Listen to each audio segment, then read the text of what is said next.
بسم اللہ الرحمن الرحیم۔ بخاری شریف کی حدیث نمبر 608۔ حضرت ابو ہریرہ رضی اللہ تعالی عنہ روایت کرتے ہیں، رسول اللہ صلی اللہ علیہ وسلم نے فرمایا، جب نماز کے لیے اذان دی جائے تو شیطان پیٹھ موڑ کر گوش چھوڑتا ہوا بھاگ جاتا ہے تاکہ اذان کو نہ سنے، اور جب اذان پوری ہو جاتی ہے تو پھر لوٹ آتا ہے، پھر جب اقامت کہی جاتی ہے تو پھر وہ پیٹھ موڑ کر بھاگ جاتا ہے، اور جب اقامت ختم ہو جاتی ہے تو پھر واپس لوٹ آتا ہے۔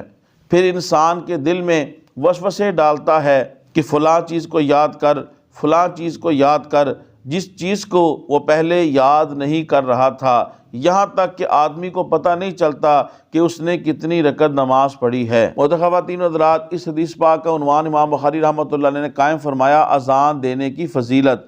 اس حدیث پاک سے یہ ثابت ہوا کہ جہاں پر اذان دی جاتی ہے، بالخصوص جب نماز کے لیے اذان دی جاتی ہے، تو شیطان وہاں سے گوز مارتا ہوا، یعنی ہوا چھوڑتا ہوا وہاں سے بھاگ جاتا ہے۔ انہی احادیث کے پیش نظر فقہاء کرام نے فرمایا کہ جب کوئی مشکل ہو، پریشانی ہو، جیسے کہ اللہ محفوظ رکھے آگ لگ جائے یا بہت زیادہ طوفانی بارش ہو، رک نہ رہی ہو، ان مشکلات کے اندر، یا کوئی مجنون ہو یا جس کے اوپر عصیب کے اثر ہو، تو وہاں پہ اذان کی کلمات کہے جائیں تو اللہ کی رحمت نازل ہوتی ہے اور وہ پریشانی اور مشکل دور ہو جاتی ہے۔ اسی طرح اس حدیث پاک سے یہ بھی ثابت ہوا کہ اذان کو نہ سننا، اذان کا ادب نہ کرنا، یہ شیطان کا فعل ہے، اور مسلمان کا فعل یہ ہے کہ وہ اذان کی کلمات کو سنتا ہے اور اس کا ادب کرتا ہے اور پھر اس کا جواب بھی دیتا ہے۔ اذان دینے کے بہت زیادہ فضائل احادیث کے اندر وارد ہوئے ہیں، لہذا مسلمانوں کو چاہیے کہ وہ زندگی میں بار بار یہ سعادت حاصل کرنے کی کوشش کیا کریں،